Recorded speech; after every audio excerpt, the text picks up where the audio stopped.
খুব ভাল পৰিৱেশ আমাৰ জয়ন্ত বসুমতাৰী মোৰ সতীৰ্থ বিধায়ক তেখেতে কেইবা লাখ ভোটৰ ব্যৱধানত জয়ী হ'ব অহা 5 দিন 6 দিন ইয়াতে থাকিম গতিকে আৰু অলপ বুজি পাম আজি মই ক'লো কালি যে বৰামলৈ আহি গুচি গ'লো আকৌ আজি আহিছোঁ আজিৰ পৰা যেহেতু এই অঞ্চলত থাকিম মই নিশ্চয়কৈ বুজি পাম কিমান লাখ ভোটৰ ব্যৱধানত জয়ী হ'ব কিন্তু সকলোৱে যে বহু লাখ ভোটৰ ব্যৱধানত জয়ী হ'ম অসম চৰকাৰে কৰা কাম কেন্দ্ৰীয় চৰকাৰে কৰা কামৰ কাৰণে আমাক ৰাইজে ভোট দিব আৰু এই অঞ্চলত বিপিএফৰ দিনত অকল হত্যা হিংসা আৰু ধৰ্ষণ আছিলে এই অঞ্চলৰ ৰাস্তা পথৰ অৱস্থা অত্যন্ত বেয়া আছিল এই অঞ্চলত প্ৰধানমন্ত্ৰী আৱাস যোজনাৰ ঘৰ নামত টকাবিলাক উঠাই খাই দিয়া হৈছিল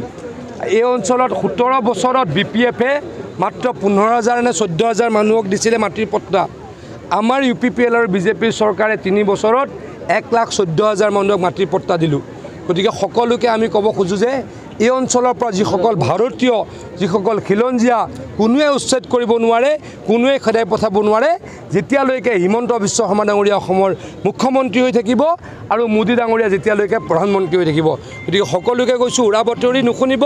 বিপিএফে উৰাবাতৰি ওলোৱাই আছে যে যিসকলে পট্টা পোৱা নাই তেওঁলোকক উচ্ছেদ কৰিব মই ক'ব খোজোঁ যে অসম চৰকাৰৰ মন্ত্ৰী হৈ উইথ ৰেছপনচিবিলিটি ক'ব খোজোঁ যিসকলে পট্টা পোৱা নাই পৰ্যায়ক্ৰমে পাব আৰু পট্টা নাপালেও ভাৰতীয় আৰু খিলঞ্জীয়া মানুহক কোনোৱে পৰা খেদিব নোৱাৰে কোনোৱে খেদাৰ সাহস কৰিব নোৱাৰে মুখ্যমন্ত্ৰী যিকোনো কোনে নাহক যে বিপিএফে জয়লাভ কৰিব বিপিএফেতো জয়লাভ যোৱাবাৰ ইলেকশ্যনত হাৰিছে জিকিম বুলি যোৱাবাৰো কৈছিলে বিধানসভাতো হাৰিছে গতিকে এইবাৰ তেওঁলোকে 3বাৰৰ কাৰণে হাৰিব আৰু মই কওঁতো হাৰি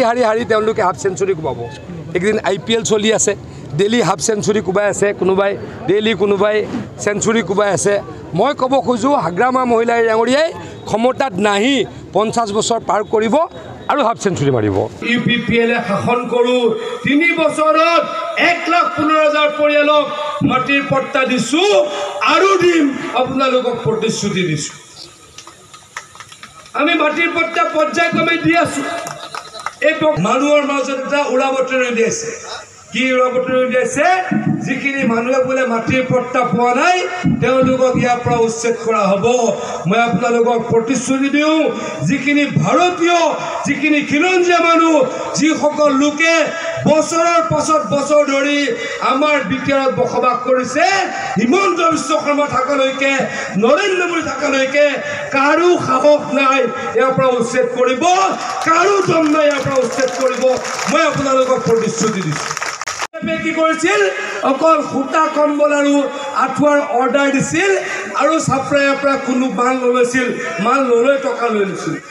গৰাখহনীয়াৰ সমস্যা অহা বছৰৰ ভিতৰত আধা এই কামখিনি কৰিম আৰু 5 বছৰ সম্পূৰ্ণকৈ কৰিম বুলি মই আপোনালোকক আজি ৰাজহুৱাভাৱে প্ৰতিশ্ৰুতি দিম কংগ্ৰেছ দলৰ 60 বছৰ আছিল কংগ্ৰেছ দল 60 বছৰ আছিল লগত 17 বছৰ বিপিএফও থাকিলে তেওঁলোকৰ 60 বছৰ আৰু 17 বছৰত অসমত মাত্ৰ 6খন মেডিকেল কলেজ হ'ল আৰু আমি 8 বছৰত 18খন মেডিকেল কলেজ বনালোঁ কংগ্ৰেছৰ 60 বছৰ অসমত বিশ্ববিদ্যালয় মাৰি পিটি খাই চেছ কৰিছিল ভুৱা অৰ্ডাৰ দি টকা খাই চেছ কৰিছিল ৰাস্তা নোহোৱাকৈ ৰাস্তা পইচা উঠাই দিছিলে গতিকে এইদৰে বিপিএফে জংগল ৰাজ কৰিলে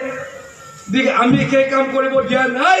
অসমৰ 27 লাখ পৰিয়ালক আমি অৰুণোদয় দিছোঁ যিটো লোহাৰটো যে ভাল আছে নেকি নাঙলটোৰ হা এখন বিপিএফৰ নাঙলৰ ভাল আছে নেকি ভাল নাই হয়নে নহয় ভাল নথকা নাঙলৰ কাম আছে নেকি ভাল নথকা নাঙলৰ কাম আছে নেকি কওক এই বিপিএফ অতীত হৈ গ'ল এই বিপিএফে এই কোকৰাঝাৰৰ মানুহক চিৰাঙৰ মানুহক তামোলপুৰৰ মানুহক ওদালগুৰিৰ মানুহক কৰা অন্যায় কাৰণে আৰু কেতিয়াও শাসনলৈকে নাহে শাসনলৈ নাহি হাফ চেঞ্চুৰী কোবাব আজি আপোনালোকক কৈ থলোঁ আপোনালোকে লিখি লওক হাগ্ৰামা মহিলাই ডাঙৰীয়া হাফ চেঞ্চুৰী মাৰিব শাসনলৈ নহাকে কাৰণ ইমান বেয়া শাসন কৰিলে ইমান অপশাসন কৰিলে মানুহে কেতিয়াও বিপিএফক ভোট নিদিয়ে